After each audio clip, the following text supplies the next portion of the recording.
Hello and welcome back to HEMA Fight Breakdowns. Today I want to talk about the Mutieren, specifically a sort of high line variation of the Mutieren, and talk a little bit about using conceptual breakdowns of techniques rather than, straight from the book interpretations for the purposes of just explaining what you're seeing. So this is an exchange where I believe something pretty close to Mutieren happens. And I want to break it down because I think this will be a little bit enlightening as to why something like a Mutieren should happen versus just trying to make a play from the book work that, frankly, I think a lot of people who have tried can't really get it to work at full speed. So this is the exchange, but unfortunately, as you'll probably notice right there, the Mutieren isn't what scores the point or lands the blow. So you have to kind of break it down. But the Mutieren, I think, happens right about here. So if we back it up a little bit, person on the left throws a thrust, person on the right parries it up, goes into this classic winding position, but realizes pretty quickly right here that there is no way that they are going to be able to wind their sword and their blade up in order to land a thrust because already the tip, the blade, and the hands are really too high to make that happen. And this happens all the time, especially when you throw thrusts or parry thrusts. These hands will very typically clash. You'll get into a sort of grapple type situation. But one thing that theoretically the books tell you you're supposed to be able to do is overwind over somebody else's blade. And I believe the play specifically says you drop your edge and you stab them in like the thigh. And this is the thing that you just never see in tournaments because that kind of interaction seems highly unlikely when something like a grapple could just be better. And more importantly, that someone is just going to stand there in that range right here and let you do that big, wide, complex motion and stab them in the leg. So it doesn't really happen. But what does happen is this.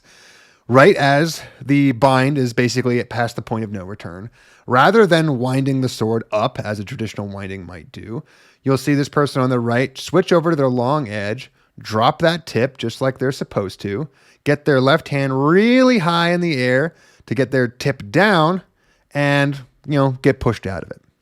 Now, I want you to remember that setup because we're going to watch another exchange where I think this exact same thing happens, but it's a little bit less clear what exactly is going on leverage-wise, but the tip actually lands.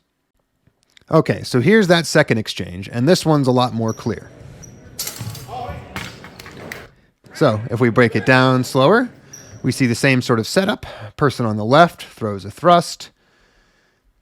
And right about here, they get parried off by the incoming sort of Scheitelhau, Oberhau thing. They don't quite make it all the way, so just a test of distance there. But right about here, you notice something. Right as this sword hits the crossguard and also sort of touches or gets close to touching the head, watch what the back hands do right as this sort of overbind ends up happening. And that is they do the exact same motion. They start lifting the left hand all the way up into the air and keeping that right hand down and into the point of contact on the sword. Now, the reason I think this is important is because a lot of people might look at this and say, well, wasn't that just a Scheitelhau? Wasn't that just a Scheitelhau that happened to kind of poke into the face? And the reason I want to talk about this a little bit as a Mutieren is because I think it's important to sometimes break down plays or techniques from the books into their conceptual biomechanical, advantages. If you think about Mutieren, what is it about Mutieren that you should be doing that's going to get you to land a point where regular winding will not? And the first answer is the hands are all up too high. When two people are right here in this bind and their hands are this close together and the tips are at this point just completely out of the equation, winding your hands up higher and higher and higher and keeping your sword higher and higher, which is theoretically what you do when you wind, or specifically winding up into ox, you would say, that is not going to get you a point. That is not going to get your tip in line. It's not going to get you anywhere. It's just going to get you closer and closer and closer to your opponent until you're either kissing or grappling. So what about this is an overbind? Specifically, it is the second this bind is established here and the sword goes right into the strong of the opponent. Normally, this is a situation where you might say, oh, the person right here on the left has the advantage because they have the bind on their strong in a stronger leverage position than the person on the right. But what they don't necessarily know, just looking at a snapshot here, is that what's about to happen is that rather than just pushing forward or raising the hands up, they're specifically going to press down with their right hand and lift up with their left hand. And what that does is it creates an overbind leverage position where right from here, not relying on the flex of the blade or anything, just the rigidity of this edge here and the strength of this leverage position, go over the top of this guard and land in the head.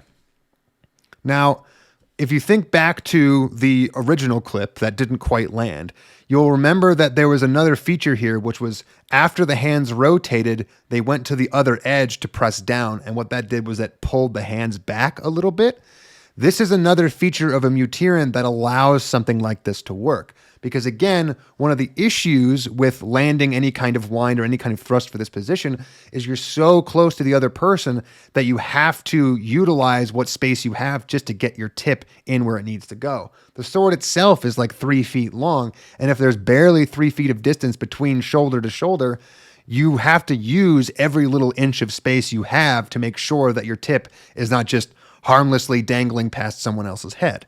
Because at the end of the day, if you don't pull your hands back a little bit and get this tip in line with your opponent's head, it doesn't matter how well you rotate or wind or bind, because there is no way for you to present a meaningful threat. So thinking about this in the terms of a Mutieren, how does this apply for getting people into the mindset of what to do? Now, again, as I've said like maybe 13,000 times, Cheney's a really tall guy. And this is something I think applies very well for tall people who really want to leverage their own size and stature to get one up on somebody who is constantly trying to stab you.